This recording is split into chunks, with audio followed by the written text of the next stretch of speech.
میں جو عشق سمجھتا ہوں نا، جس کو اصل میں جو حقدار ہے نا میرا رب ہے جسے عشق کیا جائے، تو میرا تو فلسفہ میرے نبی سے بھی یہی آیا ہے، میرے علی سے بھی یہی آیا ہے کہ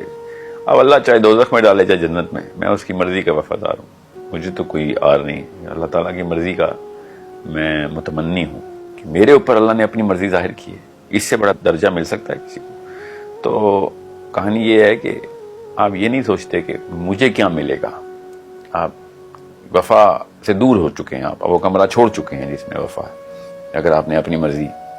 اور اپنا کوئی ایسا تقاضا رکھا ہوا ہے جو کیونکہ آپ کی طرف ان باؤنڈ ہے، وفا ہے ٹوٹل آؤٹ باؤنڈ، آپ کا ایک خلیہ جو ہے نا وہ آپ نے کسی کے حوالے کر دیا، میں کسی اور سے عشق، کیا عشق، جس نے آپ کو یہ سب کچھ عطا کیا بغیر مانگے، جس نے سب کچھ وہ نعمتیں عطا کی جو آپ ڈیزرونگ بھی نہیں تھے،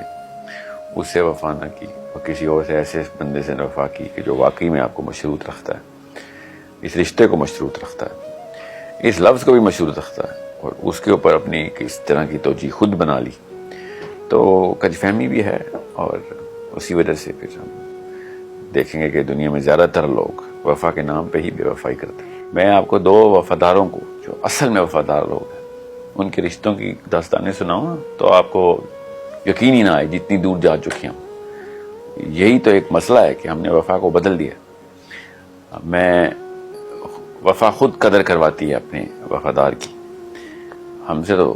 مطلب جانور بھی وفا کرے نا تو اس کے لیے اس کو بھی ہم اپنے گھر کا حصہ بنا لیتے ہیں، اور جب اپنی بیوی یا شوہر ہلکے پھلکے ایپ دکھاتا ہے تو ہم اس کے اوپر مشروط قسم کے پیرائی ٹھہراتے ہیں اور اس کو ڈسکوالیفائی کرتے ہیں۔ یہ یاد رکھیے گا، اگر آپ کو وفا کا اصل میں مطلب پتہ چل جائے تو آپ کو پتہ چلے گا کہ آپ سے قیمتی بھی اثاثہ کوئی نہیں ہے جس کے لیے آپ وفا کر رہے ہیں۔ اب وہ قطع کرتا ہے نہیں کرتا ہے، یہ اس کے اوپر ہے، یہ اس کا ظرف ہے۔ آپ کیا اپنا ظرف یہ ہے کہ آپ وفا کریں تو پوری طرح کریں۔ آپ کو میں اتنی سی بات بتاؤں کہ ہر انسان کے اندر اللہ نے وفا بھی خدا داری ڈالی بھی ہے، یہ بات بھی قابل غور ہے، یاد رکھیے گا۔ کوئی بھی انسان مشروط وفا نہیں کرتا کسی کے ساتھ، شروع وہ کرتا پوری طریقے سے اپنے آپ کو سر بسجود کرتا ہے اس رشتے میں۔ وہ اگلا بندہ ہی ہے جو کوالیفائڈ نہیں ہوتا تو وہ بار بار پھر ایکو کرواتا ہے، مطلب اس کو غلط ثابت کرواتا ہے کہ تیرے کو تکلیف دیتا ہے، اور پھر وہ تکلیف جو ہے نا وہ اس کی ٹریننگ ہوتی نہیں ہے ہمیں کہ ہم وہ تکلیف کتنی برداشت کر سکتے ہیں، حالانکہ وفا ڈیمانڈ ہی تکلیف کرتی ہے آپ کو بغیر تکلیف کے وفا کی ضرورت کیوں پیش آ رہی ہے؟